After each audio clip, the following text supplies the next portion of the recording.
Hello friends, welcome to the success Kendra. Friends देखिए, आज का जो वीडियो है बिहार पुलिस कांस्टेबल की जो नई भर्ती 2023 में 21,391 पदों पर आई हुई है उसके लिए काफ़ी इम्पोर्टेंट है।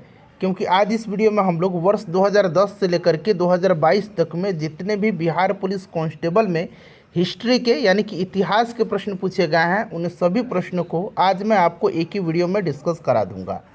काफ़ी इम्पोर्टेंट सेशन रहेगा फ्रेंड्स। आप कह सकते हैं कि यह बिहार पुलिस का घटना चक्र है और इसी प्रकार मैं सभी प्रश्नों को सब्जेक्ट वाइज आपको कवर करवा दूंगा। चैनल पर अगर आप पहली बार विजिट कर रहे हैं तो चैनल को सब्सक्राइब कर लीजिए और जो बेल आइकन है, घंटी का निशान है, उसको ज़रूर दबा लीजिएगा ताकि जब भी बिहार पुलिस कांस्टेबल नई भर्ती 2023 से संबंधित कोई भी इम्पोर्टेंट वीडियो अपलोड किया जाए तो उसका नोटिफिकेशन सबसे पहले आपके पास पहुंच जाए। तो चलिए फ्रेंड्स, बिना देरी किए हुए सेशन आज के स्टार्ट करते हैं। पहले प्लीज़ वीडियो को लाइक कर दीजिए और फ्रेंड्स जब सेशन समाप्त होगा तो इसे कम से कम एक ग्रुप में या अपने फ्रेंड्स के पास ज़रूर शेयर कर दीजिए। पहला प्रश्न पढ़ेंगे कि 1950 से पहले हिंद चीन में कौन सा देश शामिल होते थे। देखिए, अगर आपको आंसर पहले से पता है तो आप आंसर कमेंट में दे करके बताते चलिएगा। देखिए फ्रेंड्स, इसमें वियतनाम, कंबोडिया और लाओस शामिल होते थे। वियतनाम में उत्तरी वियतनाम और दक्षिणी वियतनाम दोनों था, कंबोडिया था और लाओस था। और ये सभी जो थे ये फ्रांस के उपनिवेश थे। राइट आंसर इसका हो जाएगा वियतनाम, कंबोडिया और लाओस, यानी कि ऑप्शन नंबर ए इसका करेक्ट आंसर हो जाएगा। चलिए आगे बढ़ेंगे, नेक्स्ट क्वेश्चन कर लेंगे कि सविनय अवज्ञा आंदोलन कब और किस यात्रा से शुरू हुआ था। देखिए फ्रेंड्स, आपको पता है कि 12 मार्च 1930 को, ध्यान रखेंगे आप, 12 मार्च 1930 को जो है दांडी मार्च स्टार्ट हुआ था। गांधी जी ने इसको स्टार्ट किया था। 6 अप्रैल 1930 को, ठीक है, यहाँ मैं लिखता हूँ 6 अप्रैल 1930 को जो है दांडी पहुंच करके महात्मा गांधी जी ने नमक कानून तोड़ा और सविनय अवज्ञा आंदोलन की शुरुआत किया था। तो राइट आंसर इसका ऑप्शन नंबर सी हो जाएगा। 1930 दांडी यात्रा से जो है सविनय अवज्ञा आंदोलन स्टार्ट हुआ था। कब? तो 6 अप्रैल 1930 को। चलिए, इसी प्रकार से मैं आपको सभी सब्जेक्ट्स कवर करवा दूंगा, चाहे वह आपका साइंस हो, पॉलिटी हो, ज्योग्राफी हो, यहाँ तक मैं हिंदी और इंग्लिश के प्रश्नों को भी कवर करवा दूंगा। देखिए, तीसरा प्रश्न कि साम्यवाद का प्रयोग सर्वप्रथम किस देश में हुआ था। अगर दूसरे शब्दों में हम बात करें तो काम के अधिकार को संवैधानिक अधिकार के रूप में सबसे पहले कहाँ जो है स्वीकार किया गया था। तो फ्रेंड्स, ये रसिया में किया गया था। ऑप्शन नंबर इसका सी राइट आंसर हो जाएगा। ये प्रश्न कई बार जो है CSBC के द्वारा पूछा गया है। ठीक है, चलिए आगे बढ़ते हैं, नेक्स्ट क्वेश्चन कर लेंगे। अगला प्रश्न है क्वेश्चन नंबर 4 हमारा कि 100 साल पहले किस देश में नाजी पार्टी स्थापित हुई थी। देखिए फ्रेंड्स, नाजी पार्टी की स्थापना जो है ये जर्मनी में हुआ था और नाजी जर्मन तानाशाह एडोल्फ हिटलर की विचारधारा थी। नाजीवाद जो था ये जर्मन तानाशाह, जो वहाँ का डिक्टेटर था जर्मनी का, एडोल्फ हिटलर, उसी की विचारधारा थी। तो ये जर्मनी इसका राइट आंसर हो जाएगा। ठीक है, और फांसीवाद जो थी ये इटली की थी। ठीक है, चलिए आगे बढ़ेंगे, नेक्स्ट क्वेश्चन कर लेंगे। अगला प्रश्न है कि प्रथम विश्व युद्ध कब शुरू हुआ था। तो प्रथम विश्व युद्ध यानी कि फर्स्ट वर्ल्ड वार जो है ये स्टार्ट हुआ था 1914 में, 1914 में, और ये चला था 1918 ईस्वी तक। अच्छा, इसका तात्कालिक कारण क्या था। तो देखिए, इसका जो तात्कालिक कारण था ये ऑस्ट्रिया के राजकुमार फर्डिनेंड की बोस्निया की राजधानी सेरोजेओ में हत्या थी। तात्कालिक कारण पूछा जाता है। दूसरा विश्व युद्ध जो था ये 1939 से लेकर के 1945 तक चला था और दूसरे विश्व युद्ध का जो तात्कालिक कारण था ये जर्मनी का पोलैंड पर आक्रमण था। तो दोनों का तात्कालिक कारण आप जरूर ध्यान रखिएगा। चलिए, छठा प्रश्न है और फ्रेंड्स थोड़ा सा हम लोग जल्दी में वीडियो को कवर करेंगे, अन्यथा वीडियो बहुत ही लंबी हो जाएगी और इससे आपको असुविधा होगी देखने में। देखिए, छठा प्रश्न है कि लेनिन का उत्तराधिकारी कौन था। देखिए, लेनिन का उत्तराधिकारी जो था ये स्टालिन था। कौन था? ऑप्शन नंबर इसका बी राइट आंसर हो जाएगा। लेनिन जो था ये रूस में जो बोल्शेविक क्रांति हुई थी उसी का यह नेता था। चलिए आगे बढ़ेंगे। अगला प्रश्न हमारा कि हड़प्पा के किस स्थल से जलाशय के प्रमाण मिले हैं। तो देखिए, ये जलाशय के प्रमाण जो मिले हैं ये कहाँ से मिले हैं। तो फ्रेंड्स, ये धौलावीरा से मिला है। Option number B right answer हो जाएगा, धौलावीरा से।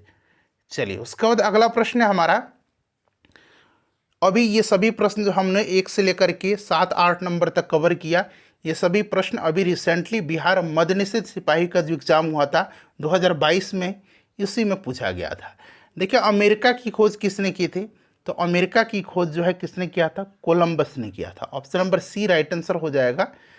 अगला प्रश्न करेंगे कि निम्नलिखित में से कौन दक्षिण अफ्रीका में रंगभेद आंदोलन से संबंधित है। देखिए दक्षिण अफ्रीका में तो ये नेल्सन मंडेला थे। Option number D right answer हो जाएगा, नेल्सन मंडेला। चलिए उसके बाद नेक्स्ट क्वेश्चन है कि तंजौर के राजराजेश्वर शिव मंदिर का निर्माण किसने किया था। अच्छा ये राजराजेश्वर शिव मंदिर जो था इसको बृहदेश्वर मंदिर भी कहा जाता है, यहाँ मैं लिख देता हूँ, बृहदेश्वर मंदिर भी इसको कहा जाता है। ठीक है, और देखिए फ्रेंड्स इसका निर्माण जो है चोल वंश के शासक राजराज प्रथम ने करवाया था। क्लियर। अच्छा चोल वंश का संस्थापक कौन था, तो विजयालय था। कौन था, विजयालय था। चोलों की राजधानी कहाँ थी, तो तंजौर थी। चलिए आगे बढ़ेंगे। नेक्स्ट क्वेश्चन है कि दिल्ली के किस सुल्तान ने स्वयं को नियायत खुदाई कहा था। तो देखिए नियायत खुदाई जो है ये कहा था बलवन ने स्वयं को। बलवन जो था यह गुलाम वंश का एक शासक था और इसने अपने विरोधियों के प्रति लौह एवं रक्त की नीति अपनाई थी। चलिए उसके बाद देखिएगा कि गुट निरपेक्ष आंदोलन, जिसको कि हम लोग कहते हैं नाम अंग्रेजी में, ठीक है, नॉन अलाइंग मूवमेंट का पहला शिखर सम्मेलन कब और कहाँ आयोजित किया गया था। तो देखिए फ्रेंड्स इसका पहला सम्मेलन जो हुआ था ये हुआ था 1961 में, 1961 में बेलग्रेड, जो कि सर्बिया की राजधानी है बेलग्रेड, वहीं पर हुआ था। तो ऑप्शन नंबर इसका सी राइट आंसर हो जाएगा। और इस सम्मेलन में विश्व के 25 कंट्रीज जो थे, 25 देश जो थे, उन्होंने हिस्सा लिया था। चलिए अगला प्रश्न है कि मुगल काल में खाली स्थान दिया गया उत्तर पश्चिम भारत का एक महत्वपूर्ण हस्तशिल्प उत्पादन और वितरण केंद्र था। तो फ्रेंड्स यह लाहौर था। कौन था, लाहौर इसका करेक्ट आंसर हो जाएगा। उसके बाद देखिएगा कि हड़प्पा के लोग किस धातु का उपयोग नहीं जानते थे। तो हड़प्पा के जो लोग थे ये लोहा के उपयोग से अनभिज्ञ थे, ये लोहा का उपयोग नहीं जानते थे। चलिए उसके बाद नेक्स्ट क्वेश्चन है कि निम्न में से किस यूरोपीय जाति को इंडोनेशिया में संप्रभुत्व जमाने में सफलता मिली थी। तो ये डच थे। अच्छा डचों ने जो है डच ईस्ट इंडिया कंपनी की स्थापना कब किया था, तो 1602 ईस्वी में किया था। इसको भी आप याद रखिएगा। चलिए उसके बाद देखिए 16 नंबर क्वेश्चन है कि निम्नलिखित में से किसने सांप्रदायिक पंचाट की घोषणा की थी। सांप्रदायिक पंचाट अंग्रेजी में इसको कम्युनल अवार्ड कहा जाता है। ठीक है, 16 अगस्त 1932 को याद रखेंगे आप, 16 अगस्त 1932 को जो है कम्युनल अवार्ड यानी कि सांप्रदायिक पंचाट की घोषणा रैमजे मैकडोनाल्ड ने किया था। ठीक है, और देखिए फ्रेंड्स इसके अनुसार क्या हुआ था कि दलित जो थे उनको हिंदुओं से अलग मान करके उन्हें अलग प्रतिनिधित्व देने को कहा गया और दलित वर्गों के लिए अलग निर्वाचन मंडल का प्रावधान भी किया गया था। इसका विरोध गांधी जी ने किया था। गांधी जी ने आमरण अनशन किया था इसके विरोध में। Right answer option number C हो जाएगा, रैमजे मैकडोनाल्ड, और ये उस समय ब्रिटेन का प्रधानमंत्री था। चलिए उसके बाद नेक्स्ट क्वेश्चन करेंगे कि निम्नलिखित में से कौन सा पुरातात्विक स्थल सिंधु घाटी सभ्यता से संबंधित नहीं है। नहीं पूछा गया है। तो यहाँ पर देखिएगा कालीबंगन बिल्कुल है, राजस्थान में है। राखीगढ़ी ये फ्रेंड्स कहाँ पर है, हरियाणा में है, ये भी है। सुरकोटडा यह गुजरात में है, ये भी है। आहड़ नहीं है। ठीक है, ऑप्शन नंबर बी इसका राइट आंसर हो जाएगा। उसके बाद देखिए ड्रैकोन के कानून किस सभ्यता से संबंधित है। तो देखिए ड्रैकोन के जो कानून था यह यूनानी सभ्यता से यानी ग्रीस की सभ्यता से संबंधित था। नेक्स्ट क्वेश्चन है कि कुतुबुद्दीन ऐबक ने किसे बंगाल का गवर्नर यानी कि प्रशासक नियुक्त किया था। तो कुतुबुद्दीन ऐबक ने अली मर्दान को किया था। किसको किया था, अली मर्दान को किया था। चलिए उसके बाद देखिएगा कि दिल्ली में 1857 के विद्रोह की असफलता के बाद बहादुर शाह जफर को कहाँ निर्वासित किया गया था। देखिए ये CSBC का फेवरेट क्वेश्चन है। ठीक है, इनको निर्वासित करके रंगून भेजा गया था। ठीक है, option number C right answer हो जाएगा। उसके बाद देखिएगा कि जूते हुए खेत का प्रमाण जो है सिंधु सभ्यता के किस स्थल से मिला है। बताइए राइट आंसर इसका क्या हो जाएगा। तो फ्रेंड्स यह जो मिला है यह लोथल से मिला है। लोथल कहाँ है, तो फ्रेंड्स यह गुजरात में है। यह एक बंदरगाह शहर था और यह भोगवा नदी के तट पर स्थित है। ठीक है, सिंधु घाटी सभ्यता का यह बंदरगाह था। निम्न में से किसने कहा था कि इतिहास वर्ग संघर्ष की कहानी है? इतिहास वर्ग संघर्ष की कहानी है, ये कहा था कार्ल मार्क्स ने। अच्छा, कार्ल मार्क्स की दो महत्वपूर्ण रचना है, दास कैपिटल और कम्युनिस्ट मैनिफेस्टो। इन दोनों को आप निश्चित रूप से याद रखेंगे। अगला प्रश्न कि आयुर्वेद के महान विद्वान चरक जो थे ये किसके शासनकाल से संबंधित थे? तो चरक जो थे ये कनिष्क के शासनकाल से संबंधित थे। Option number B right answer हो जाएगा। चरक संहिता याद रखेंगे किनकी रचना है? तो फ्रेंड्स यह चरक की रचना है। चलिए अगला प्रश्न हमारा है कि निम्न में से कौन नाजीवाद का संस्थापक था? तो अभी मैंने बताया था आपको कि देखिए नाजीवाद जर्मन तानाशाह एडोल्फ हिटलर की विचारधारा थी, तो ये एडोल्फ हिटलर हो जाएगा। चलिए उसके बाद देखिएगा गुट निरपेक्षता की विदेश नीति के जन्मदाता कौन थे? तो इनमें से अगर देखा जाए तो पंडित जवाहरलाल नेहरू राइट आंसर हो जाएगा। ठीक है, चलिए उसके बाद नेक्स्ट क्वेश्चन है कि लीग ऑफ नेशंस कब अस्तित्व में आया था? लीग ऑफ नेशंस जो है यह अस्तित्व में कब आया था? तो फ्रेंड्स यह आया था 10 जनवरी 1920 को। ये बहुत ही इंपॉर्टेंट क्वेश्चन है, इसको आप निश्चित रूप से याद रखिएगा। चलिए उसके बाद देखिएगा कि उलगुलान विद्रोह किससे जुड़ा था? उलगुलान विद्रोह, इसको मुंडा विद्रोह भी कहा जाता है, यह छोटा नागपुर के क्षेत्र में हुआ था बिरसा मुंडा के नेतृत्व में। राइट आंसर इसका हो जाएगा आपका बिरसा मुंडा। क्लियर।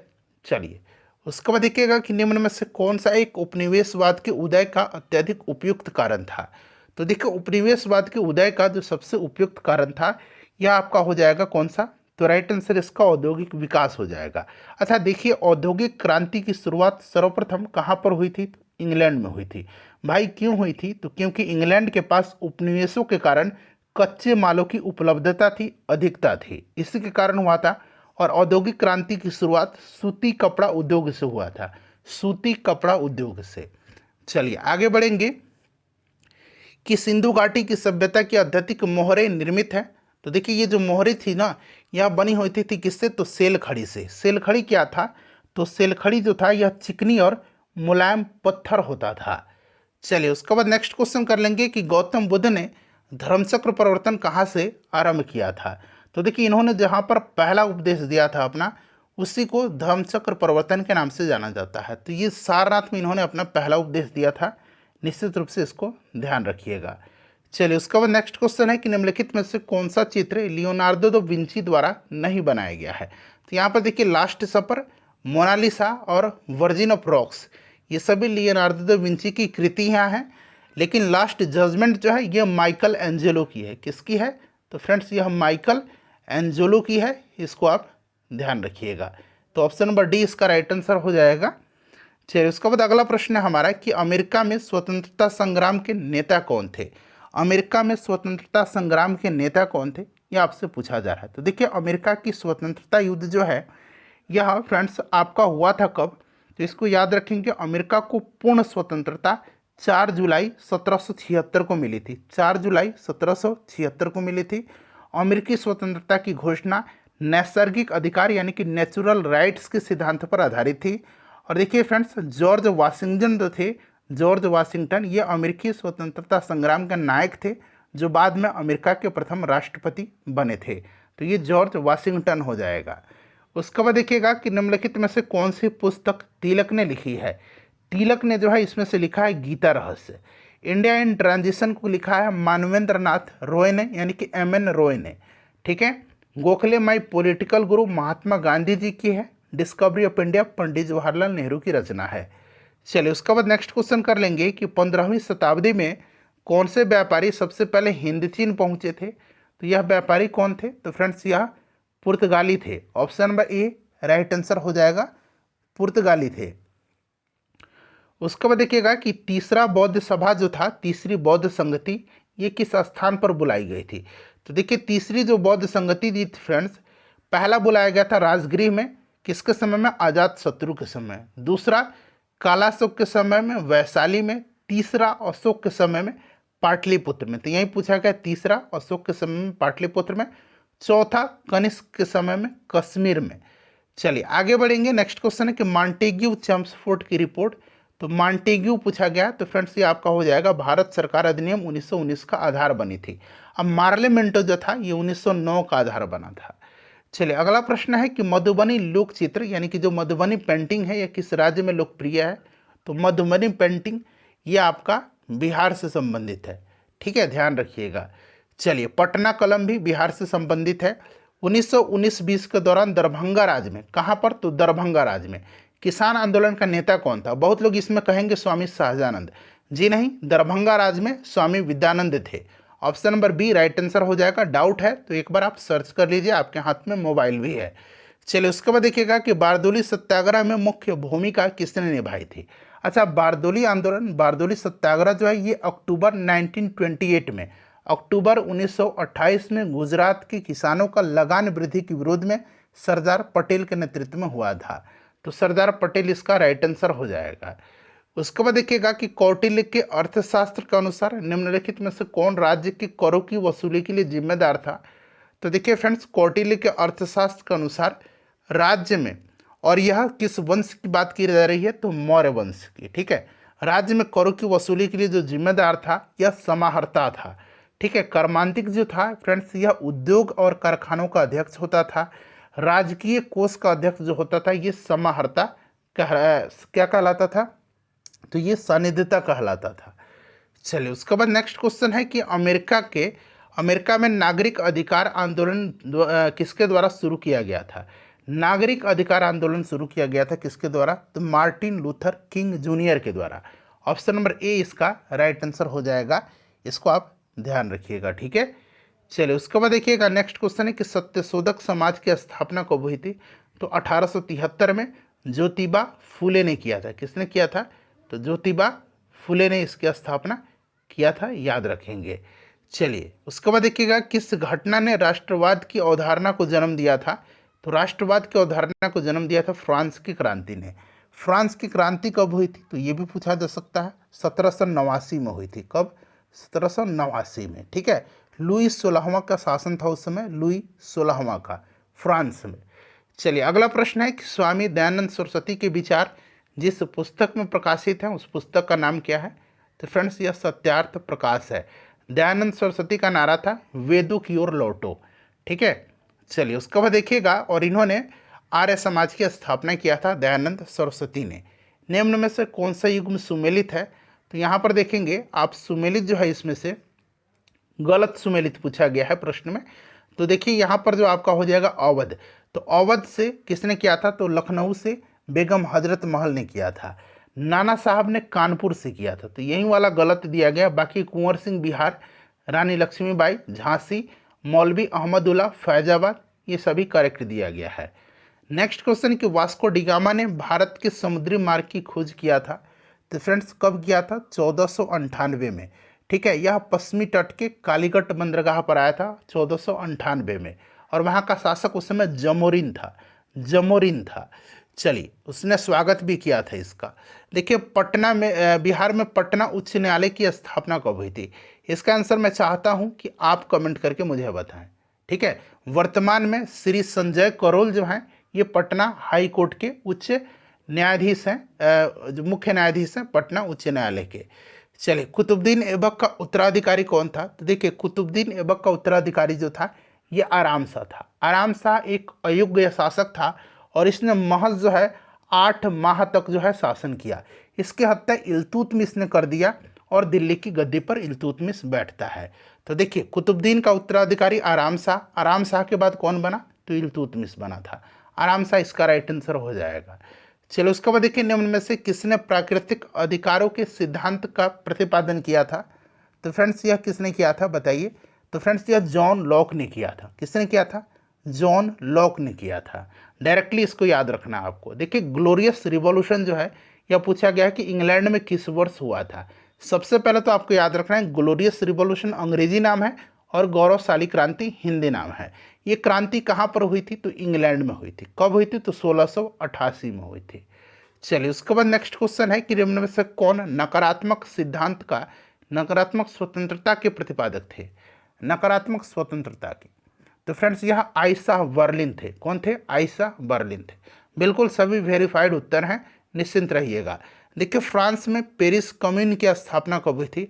अच्छा, ये पेरिस कम्यून जो था यह क्या था? तो पेरिस कम्यून जो मजदूर थे उनका एक यूनियन परिषद था, जिसे 1871 में पेरिस में जो है स्थापित किया गया था। 1871 में पेरिस में पेरिस कम्यून की स्थापना हुई थी। उसके बाद देखिए भारत में रथ मंदिरों के निर्माता थे। अच्छा, रथ मंदिरों की संख्या टोटल 7 है। रथ मंदिर का निर्माण पल्लव वंश का शासक नरसिंह वर्मन प्रथम ने करवाया था, कांचीपुरम। तो ये देखिए नरसिंह वर्मन, पल्लव वंश हो जाएगा option number B, option number C correct answer इसका हो जाएगा। प्रथम विश्व युद्ध का तात्कालिक कारण मैंने अभी आपको बताया था। तात्कालिक कारण प्रथम विश्व युद्ध का ऑस्ट्रिया के राजकुमार फर्डिनेंड की बोस्निया की राजधानी सेराजुआ में हत्या। तो फर्डिनेंड की सेराजुआ में हत्या राइट आंसर हो जाएगा। दूसरा विश्व युद्ध का कारण जर्मनी का पोलैंड पर आक्रमण था, याद रखिएगा। चलिए उसके बाद देखिएगा कि निम्नलिखित में से कौन सा पुरातात्विक स्थल सिंधु घाटी की सभ्यता से संबंधित नहीं है। तो इसमें से आप देखेंगे रोपड़ है, लोथल है, कालीबंगा है, बालाथल नहीं है। तो ऑप्शन नंबर इसका सी हो जाएगा राइट आंसर। नेक्स्ट क्वेश्चन है हमारा कि शिकागो में 1893 में विश्व धर्म संसद में किसने भाग लिया था। तो फ्रेंड्स यह किसने लिया था, तो राइट आंसर इसका क्या हो जाएगा, तो करेक्ट आंसर इसका हो जाएगा स्वामी विवेकानंद, इसका करेक्ट आंसर हो जाएगा ऑप्शन नंबर सी। ठीक है, चलिए अगला प्रश्न देख लीजिएगा। नेक्स्ट क्वेश्चन है, देखिए क्वेश्चन नंबर 57 है कि निम्न में से किसे भारत का नेपोलियन कहा जाता है। तो देखिए भारत का नेपोलियन जो है यह समुद्रगुप्त को कहा जाता है। समुद्रगुप्त को धर्म की प्राचीर भी कहा जाता है। ठीक है, धर्म की या धर्म के प्राचीर के नाम से भी इसको जाना जाता है, इसको भी आप याद रखिएगा। ठीक है, चलिए आगे बढ़ेंगे कि कल्चरल रिवॉल्यूशन, ठीक है, जिसको कि हिंदी में सांस्कृतिक क्रांति कहा जाता है। सांस्कृतिक क्रांति के समय यानी कि कल्चरल रिवॉल्यूशन के समय कम्युनिस्ट पार्टी ऑफ चाइना के प्रमुख कौन थे। अच्छा, ये रिवॉल्यूशन जो हुआ था कल्चरल रिवॉल्यूशन, ये चीन में हुआ था और इसकी शुरुआत 1966 में हुई थी, 1966 में हुई थी। और उस समय कम्युनिस्ट पार्टी ऑफ चाइना के प्रमुख जो थे ये माओ जेडोंग था। माओ जेडोंग राइट आंसर हो जाएगा। उसके बाद देखिए पीपुल्स वार ग्रुप संबंधित है। तो फ्रेंड्स यह नक्सलवाद से संबंधित है, पीपुल्स वार ग्रुप। अगला प्रश्न हमारा कि जापान में रक्तहीन क्रांति या मेजी पुनः स्थापना किस वर्ष में हुई थी, बताइए। तो फ्रेंड्स यह जो हुई थी रक्तहीन क्रांति, यह हुई थी 1868 एडी में। कहाँ पर, तो ये जापान में हुई थी, याद रखना है आपको। चलिए उसके बाद देखिएगा संयुक्त राष्ट्र संघ कब अस्तित्व में आया था। देखिए संयुक्त राष्ट्र संघ का हेडक्वार्टर जो है ये न्यूयॉर्क में है और यह 24 अक्टूबर 1945 को अस्तित्व में आया था। नेक्स्ट क्वेश्चन है कि सम्राट जेम्स प्रथम का राजदूत सर टॉमस रो किस मुगल शासक के दरबार में आया था। तो देखिए सर टॉमस रो और कैप्टन हॉकिंस ये जहांगीर के दरबार में आए थे। अगला प्रश्न है कि निम्न में से कौन से ग्रंथ वैदिक साहित्य का हिस्सा नहीं है। वैदिक साहित्य का हिस्सा नहीं है, तो देखिए इसमें से आपका ब्राह्मण, उसके बाद देखिए आरण्यक उपनिषद ये थे, वेदांग नहीं था। तो ऑप्शन नंबर इसका डी हो जाएगा करेक्ट आंसर, वेदांग नहीं था वैदिक साहित्य का हिस्सा। उसके बाद देखिएगा कि बिहार में 1857 की क्रांति कहाँ से शुरू हुआ था। तो चूंकि उस समय बिहार और झारखंड एक ही था, तो ये वर्तमान में झारखंड के देवघर जिले के रोहिणी नामक स्थान से हुआ था। ठीक है, चलिए उसके बाद देखिएगा कि कालाशोक कौन से वंश का था। तो कालाशोक के समय आपको याद होगा कि दूसरा बौद्ध संगति हुआ था वैशाली में और कालाशोक जो था ये शिशुनाग वंश का शासक था। उसके बाद देखिएगा कि सिराजुद्दौला और ब्रिटिश के बीच में पलासी का युद्ध कब हुआ था। पलासी जो है ये बंगाल में है।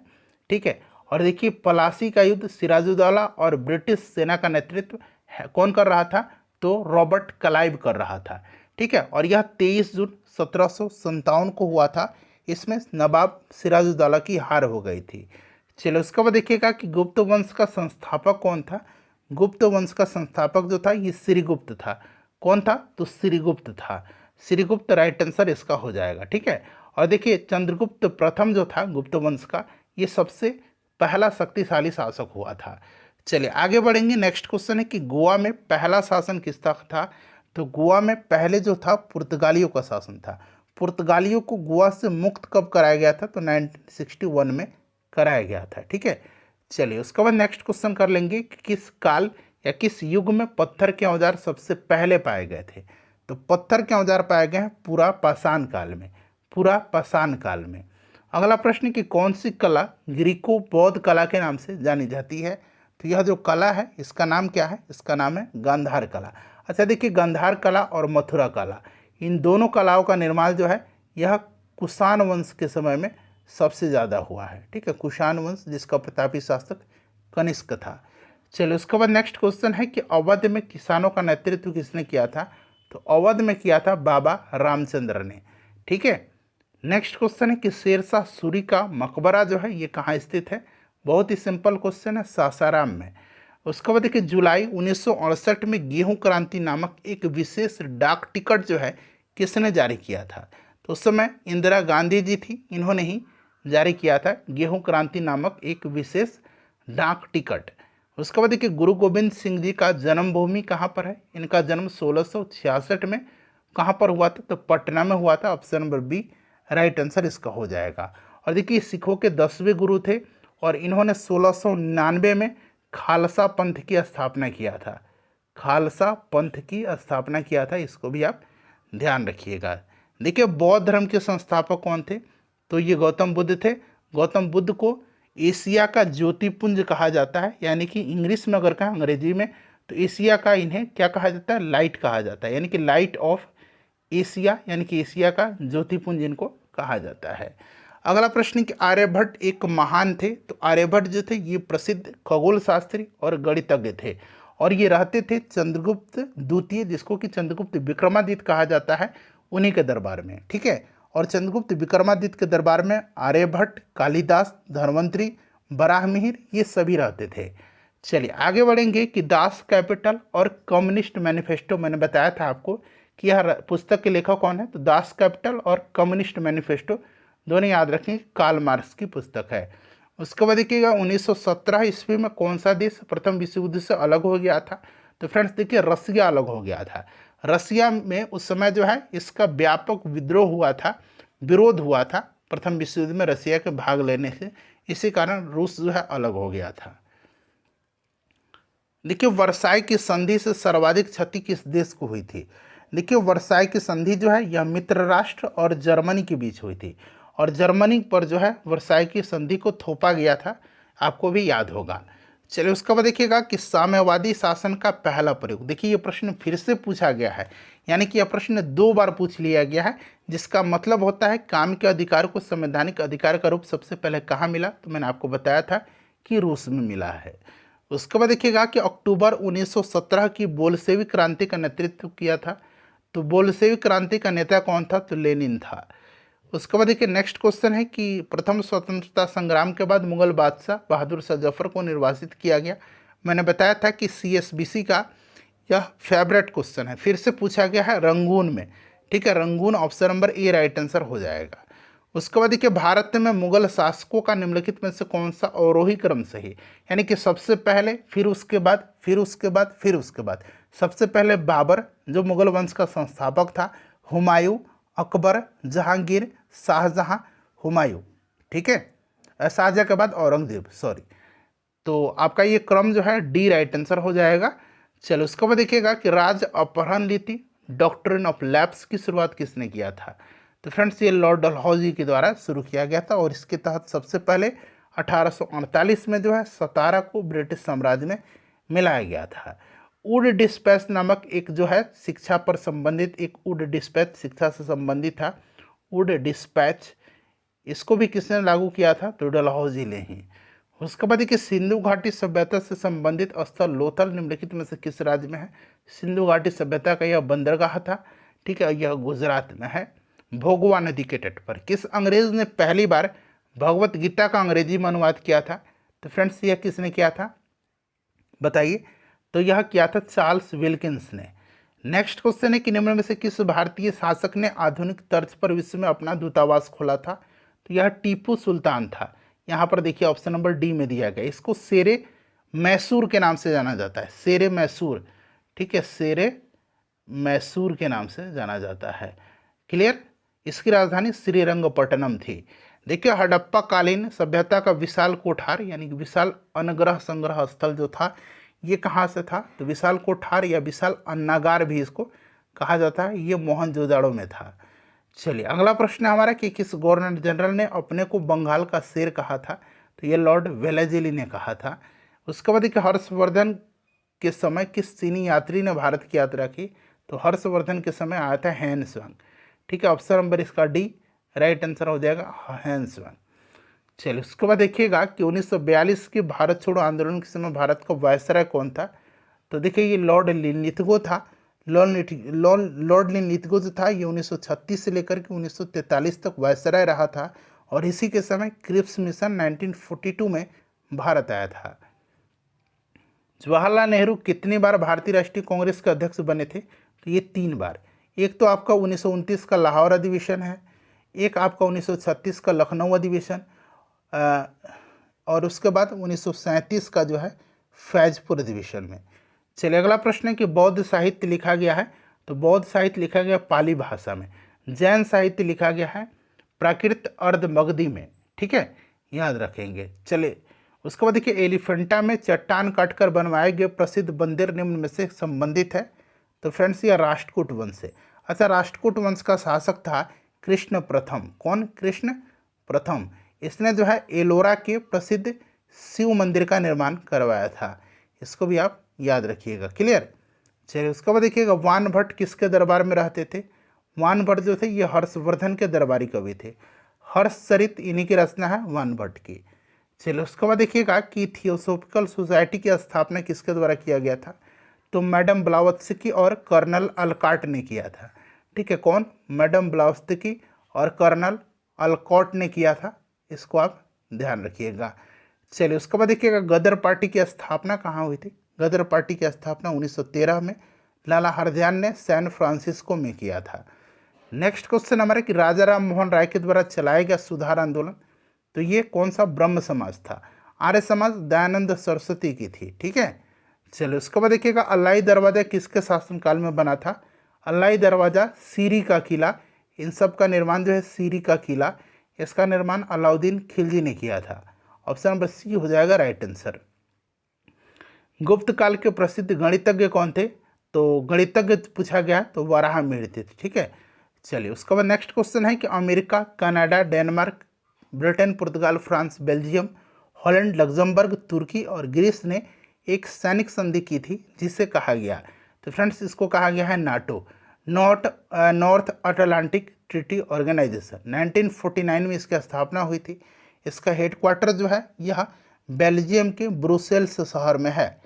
चलिए आगे बढ़ेंगे, नेक्स्ट क्वेश्चन कर लेंगे कि बोस्टन बंदरगाह पर 340 चाय के बॉक्सों को समुद्र में फेंका गया, या किस घटना को, यानी कि इस घटना को किस नाम से जाना जाता है, तो फ्रेंड्स इसको जाना जाता है बोस्टन टी पार्टी के नाम से, बोस्टन टी पार्टी के नाम से। और यही जो थी अमेरिकी स्वतंत्रता संग्राम का तात्कालिक कारण बनी थी, याद रखिएगा। ठीक है, इस घटना का नायक जो था वो सैमुअल एडम्स था। कौन? तो इसको भी याद रखेंगे, सैमुअल एडम्स जो था इस घटना का नायक था। चलिए उसके बाद देखिएगा कि महात्मा गांधी ने भारतवर्ष में पहला सत्याग्रह भारतवर्ष में कहाँ प्रारंभ किया था, तो फ्रेंड्स यह चंपारण में किया था 1917 में। ठीक है, चंपारण सत्याग्रह। असहयोग आंदोलन कब शुरू हुआ था, असहयोग आंदोलन 1920 में शुरू हुआ था। ठीक है, चलिए उसके बाद देखिएगा कि बांग्लादेश एक स्वतंत्र राष्ट्र बना था, तो बांग्लादेश एक स्वतंत्र राष्ट्र कब बना था, तो 1971 में। राजधानी बांग्लादेश की ढाका है। चलिए उसके बाद देखिएगा कि प्रागैतिहासिक काल का अर्थ क्या है, तो इसका अर्थ है वह समय जिसका कोई ऐतिहासिक लिखित ब्यौरा न हो। Option number B correct answer हो जाएगा। उसके बाद देखिए भारतीय राष्ट्रीय कांग्रेस के संस्थापक कौन थे, तो आपको पता है कि कौन थे, एओ ह्यूम थे। ठीक है, और जो पहला अधिवेशन हुआ था इसकी अध्यक्षता WC यानी कि व्योमेश चंद्र बनर्जी ने किया था, और संस्थापक एओ ह्यूम थे। 1885 में स्थापना हुई थी। चलिए, और उस समय वायसराय लॉर्ड डफरिन था। अगला प्रश्न है कि भारत की स्वतंत्रता के बाद निम्न में से कौन भारतीय पूछा गया, कौन भारतीय गवर्नर जनरल बना था, तो भारतीय गवर्नर जनरल जो थे ये C राजगोपालाचारी थे, चक्रवर्ती राजगोपालाचारी। भारतीय अगर नहीं रहा था, कौन गवर्नर बना था, तो माउंटबेटन बना था। चलिए उसके बाद देखिए गुट निरपेक्ष आंदोलन की स्थापना से कौन नहीं जुड़ा हुआ है, तो यहाँ पर देखेंगे जवाहरलाल नेहरू, मार्शल टिटो और कर्नल नासिर जुड़े थे, बेनज़ीर भुट्टो नहीं जुड़ी थी। ऑप्शन में इसका बी राइट आंसर हो जाएगा, बेनज़ीर भुट्टो। अगला प्रश्न हमारा कि ब्रिटिश प्रधानमंत्री ग्रेनविले ने स्टाम्प एक्ट किस वर्ष पारित किया गया था। देखिए, स्टाम्प एक्ट को 1765 में ब्रिटिश संसद ने पारित किया था। क्यों? तो जो ब्रिटेन के अमेरिकी उपनिवेश थे उन पर डायरेक्ट टैक्स लादा गया था। तो ये आपका 1765 हो जाएगा, याद रखिएगा। उसके बाद देखिएगा कि रॉलेट एक्ट कब पारित हुआ था। तो 1919 में रॉलेट एक्ट लाया गया था। उसके बाद एक राजा राम मोहन राय ने किस सामाजिक बुराई को खत्म किया था। तो ये सती प्रथा थी।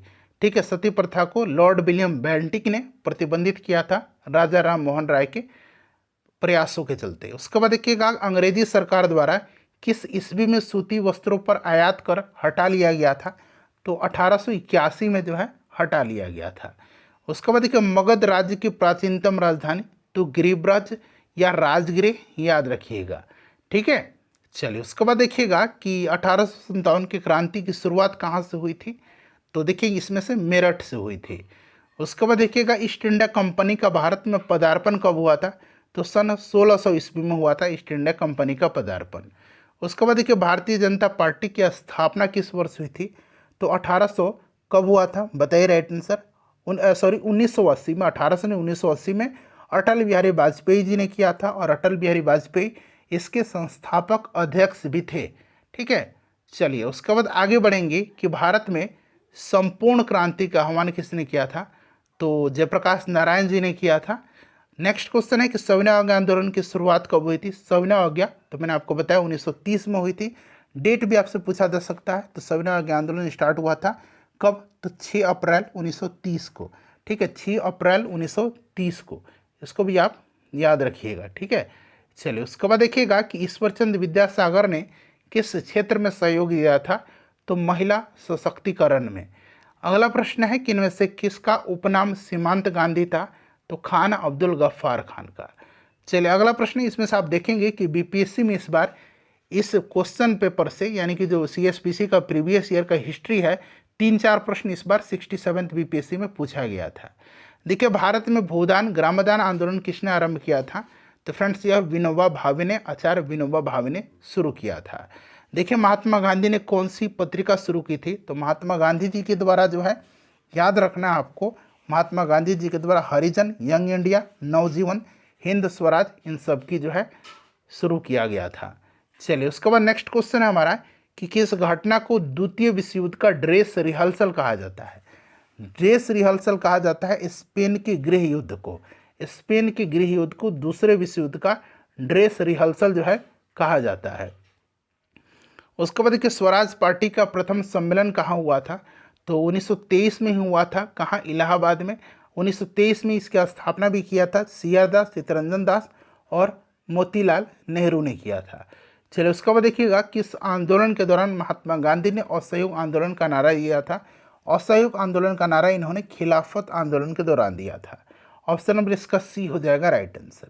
चलिए उसके बाद देखिएगा कि प्रतिनिधित्व नहीं तो कर नहीं का नारा किस घटना का परिणाम है। तो अभी मैंने आपको बताया था यह स्टाम्प एक्ट जो कि 1765 में ब्रिटेन के संसद ने लागू किया था अमेरिकी उपनिवेशों पर डायरेक्ट टैक्स के रूप में। चलिए उसके बाद देखिएगा कि जालियांवाला बाग हत्याकांड कहाँ हुआ था। तो अमृतसर में 13 अप्रैल 1919 को। ये डेट सहित आपको याद रखना है। चलिए आगे बढ़ेंगे कि भारत में दल विहीन जनतंत्र की परिकल्पना किसने प्रस्तावित किया था। तो फ्रेंड्स यह किया था जयप्रकाश नारायण जी ने। Option number B right answer हो जाएगा। चलिए लोक नायक के नाम से इनको जाना जाता है, लोक नायक। ठीक है, और लोकमान्य बाल गंगाधर तिलक को कहा जाता है।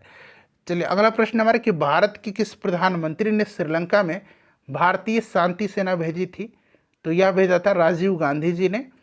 उसके बाद देखिए फ्रांस में आतंक का राज किसके शासनकाल को कहा जाता है। तो फ्रेंड्स यह लुई 14वां था। इसी ने कहा था कि मैं ही राज्य हूँ और मेरे शब्द ही कानून है। चलिए उसके बाद देखिएगा गांधी इरविन पैक्ट, ये भी 67th बीपीएससी में पूछा गया था। तो ये 1931 को हुआ था, 5 मार्च 1931 को। उसके बाद देखिए गांधी जी दक्षिण अफ्रीका से कब लौटे थे। तो 9 जनवरी 1915 को लौटे थे। इसीलिए 9 जनवरी के दिन प्रत्येक वर्ष भारतीय प्रवासी दिवस मनाया जाता है। चलिए उसके बाद देखिएगा सही सुमेलित करना है। तो इसमें से गांधी युग 1909 से 1947 गलत है 1915 से 1947 हो जाएगा गांधी युग। उसके बाद मोपला विद्रोह, ये भी गलत दिया गया है। राष्ट्रीय स्वयंसेवक संघ की स्थापना, आरएसएस की स्थापना 1925, ये सही दिया गया है। ठीक है। ऑल इंडिया ट्रेड यूनियन की स्थापना 1920 नहीं होगा, 1921 नहीं होगा, 1920 होगा। तो ये वाला सही सुमेलित है। उसके बाद देखिएगा कि औरंगजेब की मृत्यु के पश्चात किस नेता ने किस नेता के नेतृत्व में जाट काफ़ी शक्तिशाली हुए थे? तो यह नेता कौन था? जाट नेता चूड़ामन था। उसके बाद देखिएगा मोहनजोदड़ो का शाब्दिक अर्थ क्या होता है? तो इसका मतलब होता है मृतकों का टीला। नेक्स्ट क्वेश्चन है होम रूल लीग आंदोलन किसने प्रारंभ किया था? तो देखिए होम रूल लोकमान्य तिलक, और किसने किया था? एनी बेसेंट ने। तो यहाँ पर दिया गया ऑप्शन नंबर डी में। उसके बाद देखिएगा कि चिपको आंदोलन का आरंभ हुआ था। तो ये चिपको आंदोलन हुआ था उत्तराखंड में। अच्छा, इसका शुरू किया था इसको चंडी प्रसाद भट्ट ने, और इसको नेतृत्व प्रदान किया था सुंदरलाल बहुगुणा ने। अगला प्रश्न है कि 14वीं शताब्दी में मोरक्को के किस यात्री ने ठीक है किस यात्री और इतिहासकार को न्याय व्यवस्थापक के रूप में दिल्ली दरबार के मोहम्मद बिन तुगलक का द्वारा स्वागत हुआ था? तो यह इब्न बतूता है। इसकी प्रसिद्ध पुस्तक कौन सी है? रहला है। ठीक है, याद रखेंगे। चलिए अगला प्रश्न है कि वल्लभ भाई पटेल को सरदार की उपाधि किस आंदोलन में दी गई थी? तो ये बारदोली आंदोलन था। बारदोली आंदोलन जो कि अक्टूबर 1928 में हुआ था। ठीक है, तो बारदोली हो जाएगा 1928 में। चलिए नेक्स्ट क्वेश्चन है हमारा कि आईसीएस की परीक्षा पास करने वाले पहले भारतीय कौन थे? तो ये भारतीय जो थे कि सुरेंद्र नाथ बनर्जी थे। नेक्स्ट क्वेश्चन है हमारा कि लोकतंत्र जनता द्वारा और जनता के लिए शासन है, यह कथन किसका है? तो यह अमेरिका के जो पूर्व राष्ट्रपति थे अब्राहम लिंकन, इन्हीं की कथन है। उसके बाद देखिएगा कि महात्मा गांधी के राजनीतिक गुरु के रूप में किसे जाना जाता है? इसका आंसर आप तुरंत मुझे अभी कमेंट करके बताइएगा। ठीक है, और अपना स्कोर भी बताइएगा। जब मैं लास्ट क्वेश्चन कराऊंगा तो इनमें से कितने प्रश्नों का आंसर आपने सही से दिया है बता दीजिएगा। लाख बख्श के नाम से कुतुबुद्दीन ऐबक को जाना जाता है, लाखों का दान करने वाला। उसके बाद देखिए गुप्त वंश के ह्रास के पश्चात उत्तर भारत के बड़े भाग का पुनर्गठन किसने किया था? तो ये हर्षवर्धन ने किया था। ठीक है, चलिए उसके बाद देखिएगा कि निम्नलिखित घटनाओं में से कौन सी घटना 1919 में घटी थी? तो इसमें से आप देखेंगे तो जालियांवाला बाग हत्याकांड 1919 में हुआ था। उसके बाद देखिए 1916 ईस्वी में मद्रास में स्वशासन आंदोलन के प्रवर्तक कौन थे? तो मद्रास में पूछा गया तो एनी बेसेंट थे।